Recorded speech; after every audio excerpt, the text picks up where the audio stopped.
Hello friends, आज के इस वीडियो में मैं आपको बताऊंगा कि केंद्रीय विद्यालय के अंदर सर्विस कैटेगरी कौन कौन सी होती है और किस कैटेगरी के अंदर कौन कौन से डिपार्टमेंट आते हैं। तो मेरे सामने जैसे कि आप देख पा रहे हैं service category right hand side पर लिखा हुआ है यहाँ पर। तो एक सर्विस कैटेगरी 1 के तहत आने वाले डिपार्टमेंट्स हैं सारे के सारे। तो मैं इनमें से कुछ आपको दिखा दे रहा हूँ, पढ़ के बता भी दे रहा हूँ। तो जैसे एंथ्रोपोलॉजी सर्वे ऑफ इंडिया में परमानेंट एम्प्लॉय यदि कोई है तो वो कैटेगरी 1 में आता है। ऐसे ही border road organisation BRO category 1 में आता है। BSF cabinet secretariat central board of indirect tax and customs. तो ये कुछ डिपार्टमेंट हैं जो कैटेगरी 1 में आते हैं। यहाँ पर आप देखेंगे सेंट्रल पब्लिक वर्क्स डिपार्टमेंट भी कैटेगरी 1 में आता है। Central statistical office, central water commission, controller general of defence account, Delhi police भी कैटेगरी 1 में आता है। Department of science and technology, directorate of logistic, directorate of E state, ex army, x air force, Indian air force, x navy, income tax department, Indian army, Indian navy, Indian post office, Indian railway, ये सारे के सारे category 1 के अंदर आते हैं। जो भी पेरेंट इन डिपार्टमेंट के अंदर काम करते हैं तो उनका सर्विस कैटेगरी यहाँ पर 1 होगा। इसके बाद कलावती शरण चिल्ड्रन हॉस्पिटल भी कैटेगरी 1 में आता है। NCC भी कैटेगरी 1 का पार्ट है। नेशनल म्यूजियम में यदि कोई परमानेंट एम्प्लॉय है तो वो भी कैटेगरी 1 में आते हैं। नेशनल जूलॉजिकल पार्क भी कैटेगरी 1 में है। Passport office, press information bureau, PMO office, Safdarjung hospital, SSB, SPG, supreme court, UPSC। तो ये कुछ ऐसे डिपार्टमेंट है जो कैटेगरी 1 के अंदर आते हैं सर्विस कैटेगरी में। तो इसके बाद हम देखते हैं कैटेगरी 2 में कौन कौन से डिपार्टमेंट आते हैं, ऑर्गेनाइजेशंस आते हैं।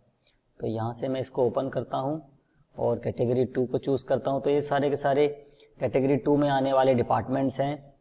इनमें भी परमानेंट एम्प्लॉय होने चाहिए। एम्स, एयर इंडिया कैटेगरी 2, उसके बाद airport authority of India, all India radio, Bal Bhavan, Bharat electronics limited, Bharat petroleum, Bharat Sanchar Nigam limited, central electricity authority, central pollution control board, central university, CV commission, coal India limited, Delhi development authority, Delhi university category 2 में आता है। Engineers India limited category 2, gas authority of India limited, Indian council of agriculture research भी category 2 में आता है।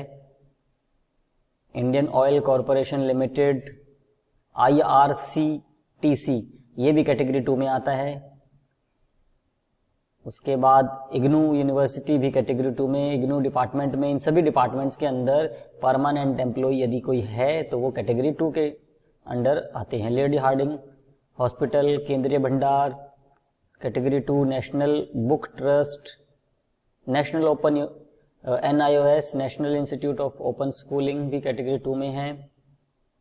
NCERT category 2, NHPC, इसके बाद national insurance company. ये सारे के सारे जो आपको मैं पढ़ के बता रहा हूँ, सबको तो पढ़ना मुश्किल है, लेकिन जो थोड़े बहुत मैं पढ़ के बता रहा हूँ ये कैटेगरी 2 में आते हैं सारे के सारे।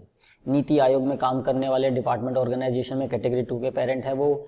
Oil India limited category 2, Prasar Bharati, Rajya Sabha, सशस्त्र इस्पात निगम, RBI, software technology park of India, steel authority of India, UIDAI United insurance company, UGC।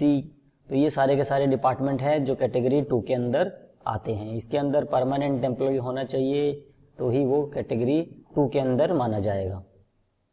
इसके बाद कैटेगरी 3 में देख लेते हैं कौन कौन से डिपार्टमेंट आते हैं हमारे पास। तो कैटेगरी 3 में Deendayal hospital, Delhi fire service, Delhi government dispensaries, Delhi secretariats, GTB hospital, ITI, Jag Pravesh Chand hospital, LNJP hospital, Lal Bahadur Shastri hospital, Rohini jail, Sanjay Gandhi hospital, state fire services, state electricity board, state police, Tihar jail. तो ये वो सारे डिपार्टमेंट है जो कैटेगरी 3 में आते हैं और इनके अंदर भी परमानेंट एम्प्लॉई जो काम करते हैं, जो भी पेरेंट इन कैटेगरी के अंदर आते हैं सर्विस कैटेगरी 3 में, वो परमानेंट एम्प्लॉय होनी चाहिए इन ऑर्गेनाइजेशन के, तो वो कैटेगरी 3 के अंदर माने जाएंगे।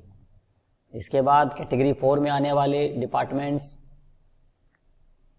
तो कैटेगरी 4 में आने वाले कंज्यूमर कोर्ट है, Delhi bureau of textbook, Delhi state district court, Delhi high court, Delhi Jal board, Delhi labour welfare board, Delhi Transco, DTC भी कैटेगरी 4 में आता है, family court, Indraprastha university, Mohalla clinic में काम करने वाले परमानेंट एम्प्लॉय कैटेगरी 4, राज्य सैनिक बोर्ड कैटेगरी 4 में आते हैं, Sanskrit academic Delhi, state government PSU, state transport Swami Dayanand hospital. तो ये वो सारे डिपार्टमेंट जो कैटेगरी 4 के अंडर आएंगे।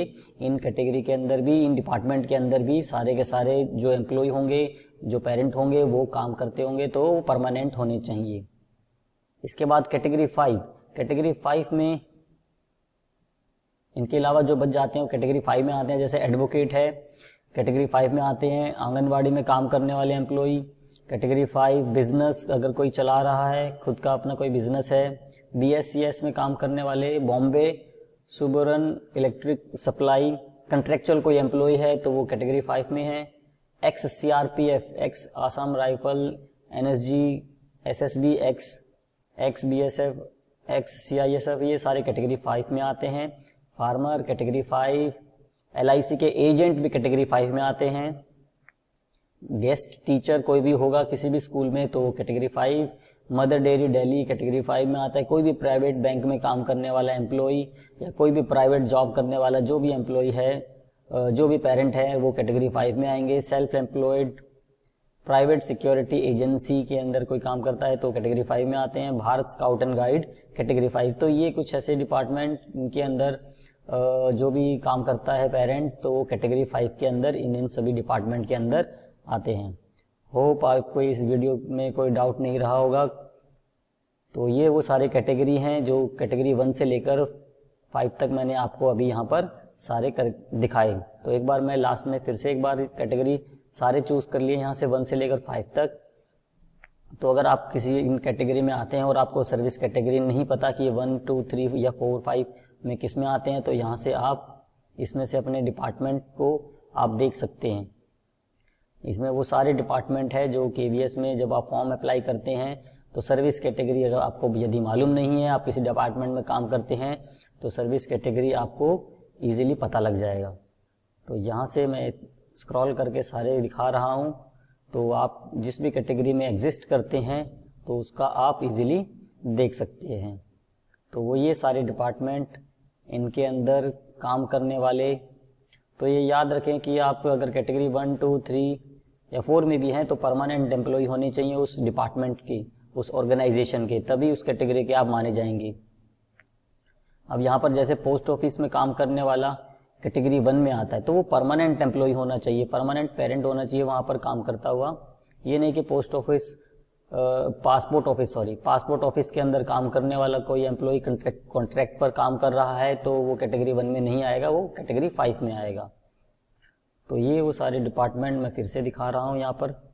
इसके अंदर यदि कोई छूट गया हो तो यहाँ पर आप वीडियो को पॉज करके भी देख सकते हैं। यहाँ पर मैंने सारे के सारे जितने भी डिपार्टमेंट्स थे और वो किस कैटेगरी के अंदर कैटेगराइज करे हुए हैं वो सभी की सभी यहाँ पर दिखाई दे रहे हैं। सुप्रीम कोर्ट में भी काम करने वाले जो है परमानेंट एम्प्लॉय हैं उनको हम कैटेगरी 1 में रखते हैं। उसके बाद यहाँ पर सभी के सभी हैं। तो होप आपको वीडियो में कोई डाउट नहीं रहा होगा, वीडियो में कोई भी सभी कैटेगरी आपको पता लग गई होगी कि कौन सी कैटेगरी किस कैटेगरी सर्विस कैटेगरी के अंदर आता है। यदि किसी को अभी भी कोई डाउट है तो कमेंट सेक्शन में नीचे अपना डाउट पूछ सकता है। Thank you for watching video. अगर वीडियो को चैनल को सब्सक्राइब नहीं किया हो तो चैनल को ज़रूर सब्सक्राइब कर देना ताकि एडमिशन से रिलेटेड वीडियो आपको आ सके, आप तक पहुंच सके। Thank you.